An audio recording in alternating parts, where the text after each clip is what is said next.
d'une famille où l'art, la culture, on s'y intéressait pas.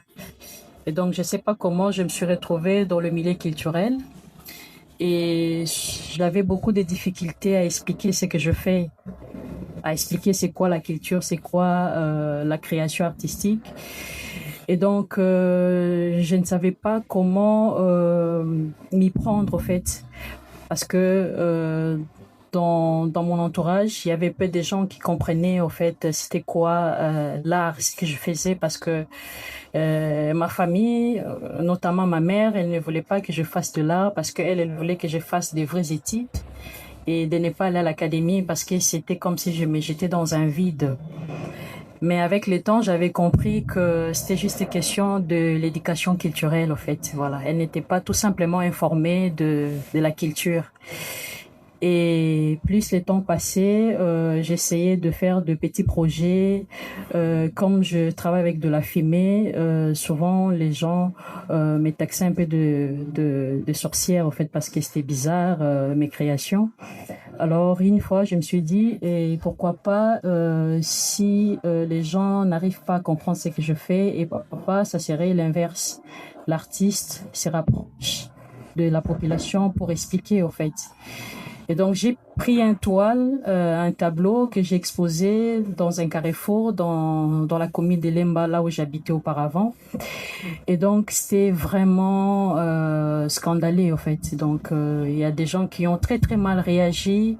Et la plupart des gens qui passaient par là, ils ne cessaient de dire que, ah, mais ça, ce sont des histoires de blancs. Ça, c'est pas à nous, c'est de la sorcellerie, etc., etc. Et c'est par là que j'ai compris qu'il faut faire un vrai travail de sensibilisation sur la culture, en fait. Et si la population ne sait pas venir vers la culture, vers des artistes, c'est aux artistes de venir vers la population en portant l'art, à expliquer c'est quoi l'art. Et donc, j'ai commencé à faire de petits projets, des initiations de la culture dans d'écoles primaires avec des enfants pour expliquer. Et l'idée, c'était pas de faire de ces enfants-là des artistes, mais tout simplement de les apporter des informations sur la culture. Parce que pour moi, je me disais que c'était important de travailler plutôt avec les tout petits, avec les enfants. Et plus le temps passait, je m'étais dit, mais je pense qu'on doit plutôt trouver un cadre, en fait, où ce cadre-là va permettre, ça serait comme un carrefour qui va réunir la population des artistes, des historiens et tout le monde autour de l'art, de la culture.